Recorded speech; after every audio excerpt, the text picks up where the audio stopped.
Hola, ¿cómo están? Espero que bien. Bueno,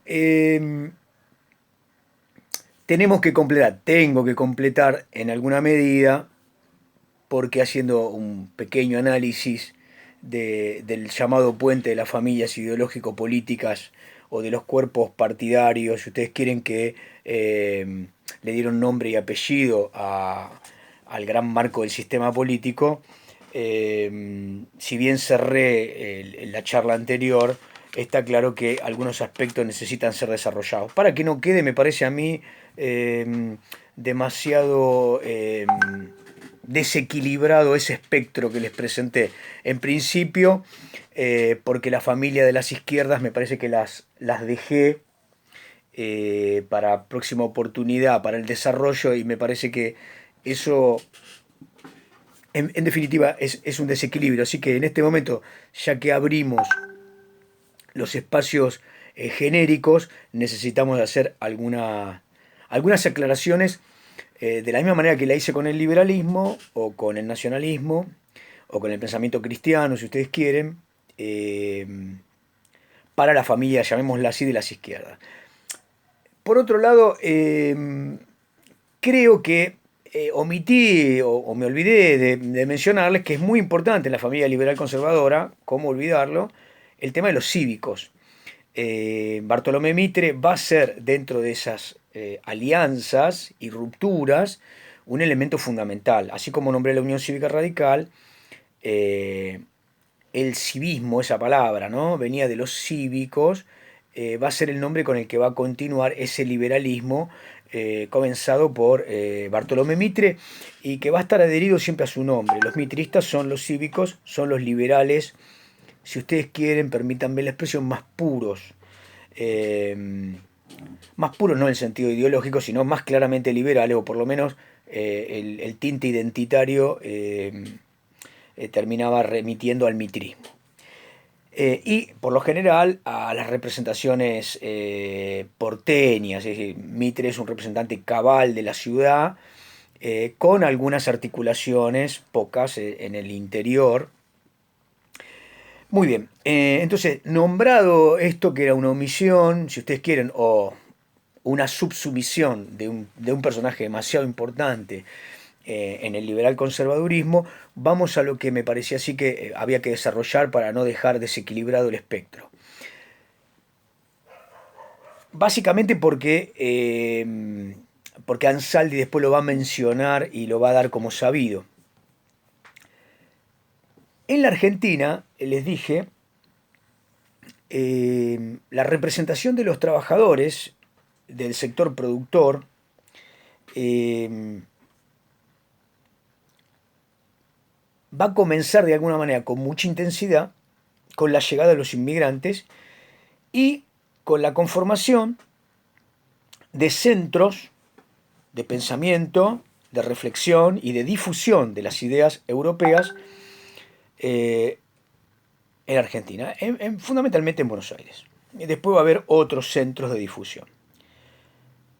Si uno buscara algún elemento anterior a la difusión del socialismo del anarquismo y de algunas otras corrientes, tendría que remitirse, si ustedes quieren, a grupos intelectuales que seguían la lectura, los cenáculos europeos y que tenían, o porque viajaban, o porque estaban en contacto, o porque seguían las lecturas y el desarrollo del pensamiento, desde Echeverría hasta Sarmiento había una lectura en clave de antiliberalismo, o si quieren, en clave de nuevas posiciones del pensamiento social que estaba fragmentándose, cobrando intensidad y difundiéndose con mucha amplitud, eh, en el nombre de algunos representantes, ¿no? Saint-Simon, por ejemplo, va a ser uno de los referentes que va a ser de lectura de mediados del siglo XIX hasta fines del siglo XIX, tanto desde Echeverría hasta Sarmiento, en en esas generaciones que nosotros le llamamos, del liberalismo al conservadurismo. Es decir, esas generaciones que como dice Jorge Myers, ¿no? Hay un capítulo de Jorge Myers en el tomo este, en el tomo 3 de la historia argentina y sudamericana, que plantea este puente. Es decir, en la Argentina, los últimos ilustrados y estos liberales utilitaristas, muchos de ellos que leían a Bentham, a, a Smith y mezclaban, a Stuart Mill, dieron paso a este otro grupo que empezó leyendo a los románticos desde la faz cultural como Echeverría y terminó leyendo a los liberales massinianos y después a los algunos rupturistas que en todo caso eran la corriente que se oponía al liberalismo que estaba en el poder y que finalmente, bueno, de saint-simonianos pasaron a ser llamados socialistas, después por la rúbrica de Marx, ¿no? Es decir, estos socialistas utópicos, de los cuales había algunos de cuño cristiano y había otros de cuño antiliberal, o por lo menos que empezaron a hacer fuertes críticas de las sociedades que emergían de esa primera oleada de industrialización que para 1830, 1850 ya se estaba viendo entre Londres y París y algunas otras ciudades de Europa. Bien, entonces esa generación que va de Echeverría y termina en 1890 con la muerte de Sarmiento, de Alberdi, después da lugar a otras lecturas que más bien se posicionan en el positivismo spenceriano y en un liberal conservadurismo que ya no hace, digamos, no hace lugar al espacio de reflexión, aunque formaran parte de sus lecturas, no hacen parte de reflexión de cambios en sus programáticas. No sé si soy claro, es decir, hay un pensamiento de ruptura intelectual hasta fines de los 80 y ahí hay un parteaguas desde el punto de vista de la historia intelectual. Pero bueno, no es lo que nos toca en este punto, sería buenas lecturas estas, ¿no? Se las pueden continuar de Jorge Myers, como yo les acabo de comentar, y bueno, los textos de Terán, los textos de Altamirano, después los textos de Beatriz Arlo y otros, hacen una hilación, Silvia Zaita, Bramuglio, nos permiten hacer un lineamiento de las posiciones de las ideas políticas o del pensamiento político. Pero bueno, dejando esto de lado, eh, ese pensamiento, digamos, anticapitalista, antiliberal, que enfrentaba a los liberales en el poder, llega a la Argentina en los barcos, digamos. Llega en la Argentina con alemanes, con algunos británicos, pero fundamentalmente después con muchos italianos y españoles, también algunos franceses, que cargan, traen no solamente la bibliografía, no solamente los textos, sino las prácticas y las ideas y los rasgos de sociabilidad para conformar instituciones, organizaciones que den lugar a la lucha para mejorar el bienestar, la vida de los trabajadores y establecer nuevos marcos de filosofía política, enfrentando obviamente al poder. Bueno, entonces lo que tendríamos que decir es que para hacer nuevamente un desarrollo macro y no ir muy a la precisión, a los detalles, uno puede decir que en la Argentina, desde 1880 en adelante, es decir, 1885 ya hay algunas mesas de círculos de socialistas que van a conformar cuatro o cinco grupos. Hay cuatro bien claros. Hay uno alemán, Borgwars, que va a ser si ustedes quieren, el central. Va a haber uno francés, va a haber uno italiano. Eh, esos grupos de socialistas tenían en general lecturas y prácticas que venían de Europa. Bien, ¿qué era lo que pasaba en Europa? Bueno, uno podría decir, en Europa la tradición que estaba más institucionalizada desde 1848 es el llamado del marxismo, de Marx y Engels y otros contertulios, hombres de ideas, a conformar una internacional socialista, que finalmente va a ser la primera internacional que se reúne en 1864. En esa primera internacional se congregan, eh, se debate y quedan impresas una cantidad de pujas intelectuales, miradas respecto de cómo encarar la lucha frente al capitalismo. Eh, es muy clásica la tensión que había en esa primera internacional entre el marxismo y el anarquismo de Proudhon.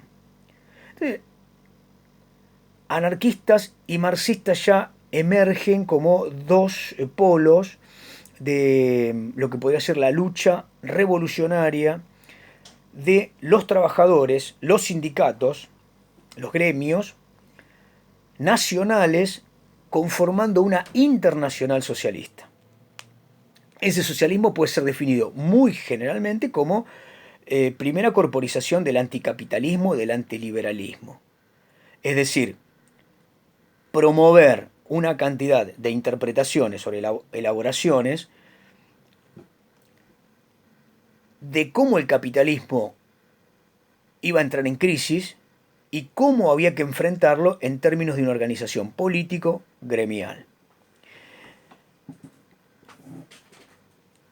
Paralelamente, como les mencioné hace unos minutos, existían desarrollos no anticapitalistas, cabalmente hablando, sino movimientos de denuncia de los excesos del capitalismo, de la explotación capitalista, que empiezan a ser denunciados bastante antes de 1864, y bueno, tienen el nombre de Owen, Fourier, Saint-Simon, los socialistas utópicos o románticos.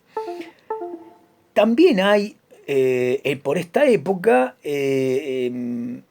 una mirada también de la Iglesia respecto a las consecuencias sociales que arrojaba la explotación del capitalismo, las ciudades industriales, el, el proletariado como el problema social, ¿no? La cuestión social era la que se empezaba a desarrollar como un problema político para la pequeña burguesía, los grandes banqueros, finalmente las clases poderosas o explotadoras. Muy bien, entonces, en ese desarrollo, en el primer desarrollo de las ideas políticas de la izquierda, el marxismo, en su elaboración del materialismo dialéctico y el materialismo histórico, establece la línea de la formación de partidos políticos revolucionarios como vanguardia del proletariado y también una interpretación, digamos, sociológica, histórica o filosófica de por qué la interpretación de la historia de la humanidad había que hacerse en términos materiales y por qué la programática para derrotar al capitalismo había que establecerla a partir de una línea de lucha. El diagnóstico acerca de la natural lógica explotadora del capitalismo hacia los productores, es decir, explotadora y extractora de buena parte de la riqueza que producían los propios trabajadores, es compartida por los anarquistas, estoy hablando ahora de Bakunin, pero entre ambas naturalezas de diagnóstico, lo que enfrenta al anarquismo y al marxismo es una concepción de filosofía política, es decir, el marxismo entiende que el poder existe y que la solución a la distribución del poder en la sociedad, en la organización social, tiene que variar de el monopolio del poder en las clases explotadoras al monopolio del poder en las clases explotadas. Mientras que en el caso del anarquismo, su análisis filosófico del poder es definitivamente conspirativo y esa naturaleza filosófica del análisis termina siendo del poder un mal en sí mismo, con lo cual la salida de ese mal, que es el poder, siempre conspirativo, siempre oscuro, es una organización en comunidades. Es decir, es volver a un estado de naturaleza, si ustedes quieren, prepolítica, no precapitalista. Entonces, a partir de ahí, la concepción del Estado, la concepción de lo que llamaríamos clases sociales para el marxismo, la concepción de toda la institucionalidad, que obviamente el materialismo histórico, el materialismo dialéctico, asume como la condición para la futura organización y el dominio de una sociedad igualitaria o más justa. En el caso del anarquismo, si ustedes quieren, es un análisis filosófico de la maldad del poder y, digamos, su programática, más allá de la lucha y la destrucción del Estado, de las instituciones que protegen a los explotadores, eh, digamos, queda por lo menos sin respuesta.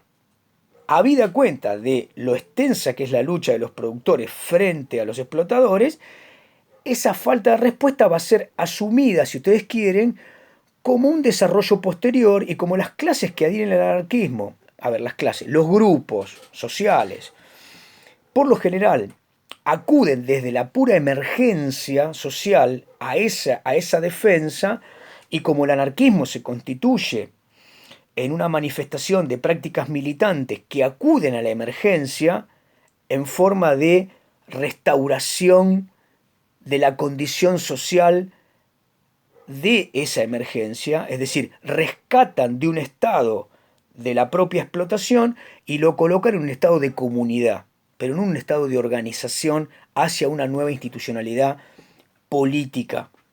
¿Mm? Bueno, entonces el anarquismo mantiene su disputa, pero también paralelamente va a disponer organizaciones y desarrollos que concurren en Europa y que trazan una paralela con lo que va a pasar con la línea de pensamiento marxista.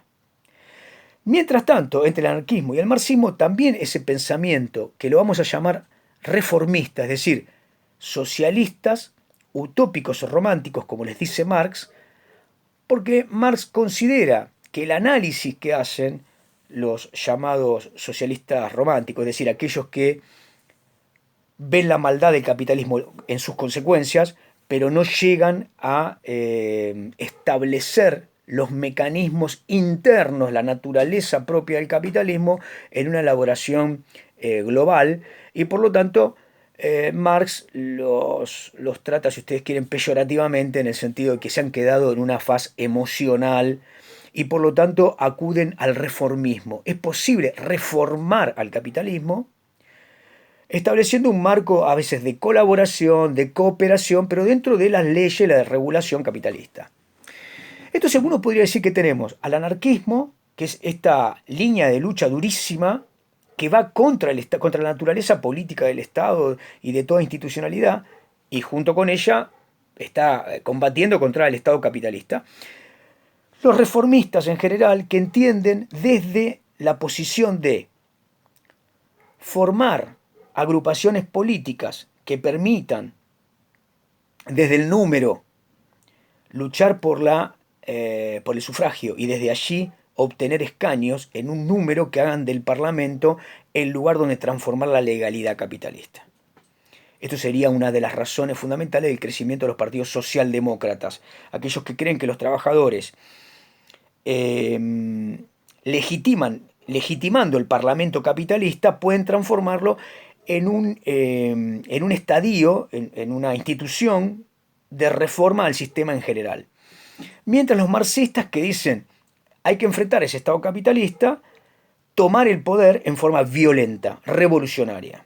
De la misma manera que los anarquistas dicen hay que terminar con el Estado, en el caso de los anarquistas no sabemos para qué, para convertirlo en comunidades. En el caso del marxismo, para proponer, digamos, la nueva entidad gobernativa que iban a tener los trabajadores en una dictadura del proletariado, hacia un Estado sin clases, en fin. Eso sería, digamos, la programática que quedó un tanto desdibujada en los trabajos marxistas, porque no hubo hasta Lenin una composición de cómo sería ese Estado en esa dictadura del proletariado. Bien, en la Internacional Socialista va a haber un primer debate, en la segunda Internacional Socialista, que va a empezar, digamos, antes de la Primera Guerra Mundial, eh, ya no está Marx.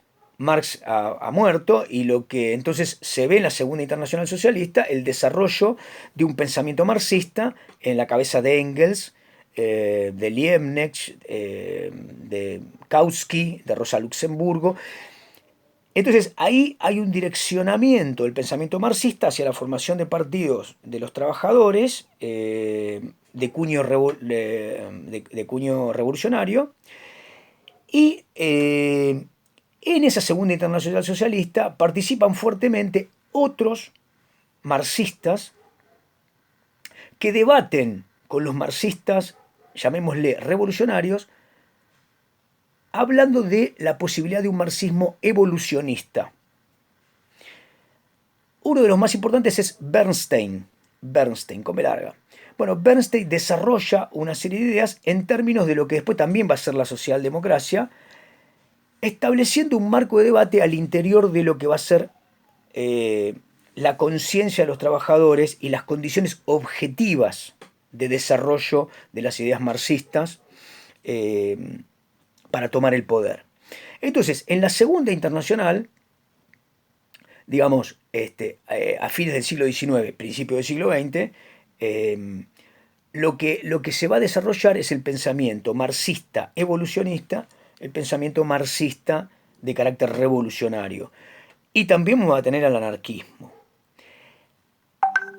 Les quería plantear esto fundamentalmente porque a la Argentina llegan una cantidad de hombres que portan los textos de Marx, el Capital y otros textos de Marx y otros textos en general, pero fundamentalmente la lectura que se hace de Marx es distinta según cuál haya sido la fuente de donde surgió y con quiénes siguieron dialogando los líderes del Partido Socialista en Argentina.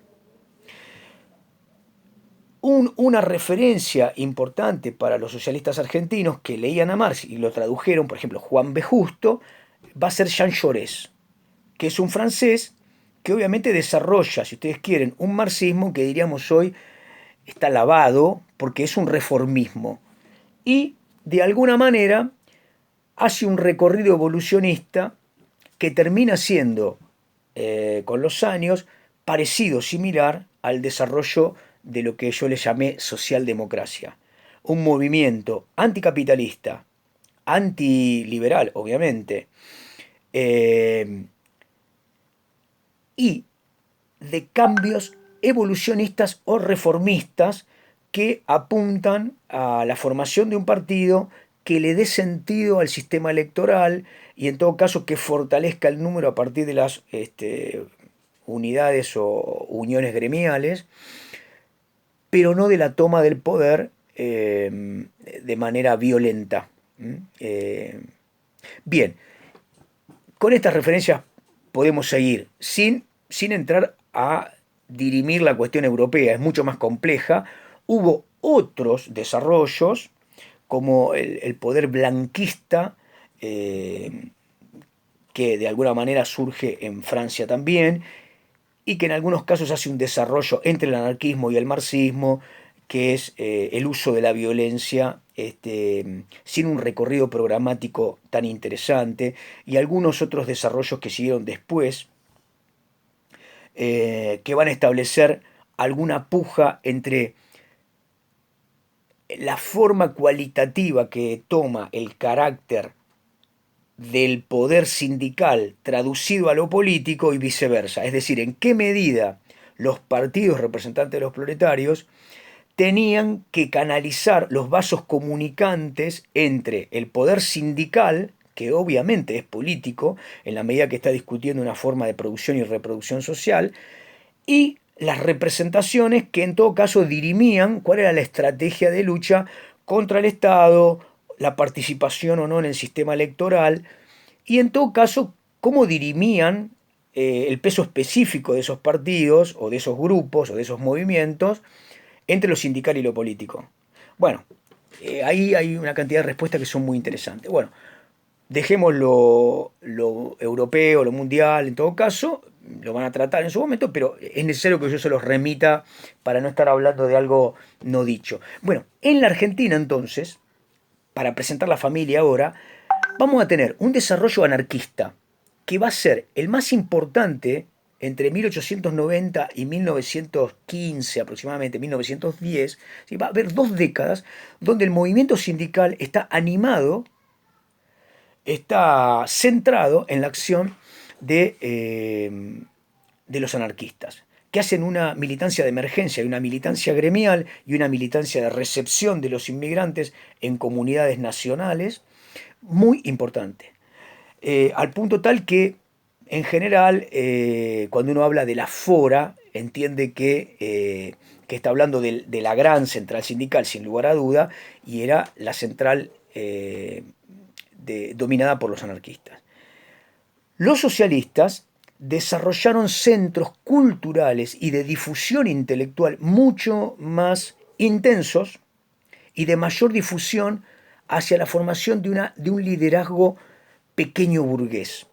Había en el socialismo, contrariamente a los anarquistas, una cantidad de obreros especializados, digamos, profesiones que en todo caso formaban una aristocracia de los trabajadores, como podían ser los tipógrafos, los maquinistas y otros, que entendían que la acción política derivada de las ideas de Marx dependían de establecer un centro cultural con una importante biblioteca, establecer un centro pedagógico para los trabajadores y también un sindicato. Esta idea de sociabilidad política lo llevó a poco a tener un partido político. Ese partido político de los socialistas en la Argentina, conducidos por Juan B. Justo, fue siempre de entrada al Parlamento. La acción política parlamentaria del socialismo argentino va a ser categorizado como un liberalismo de izquierda, porque entendían a la izquierda del Partido Socialista que eso había legitimado la acción de los conservadores y después de los radicales.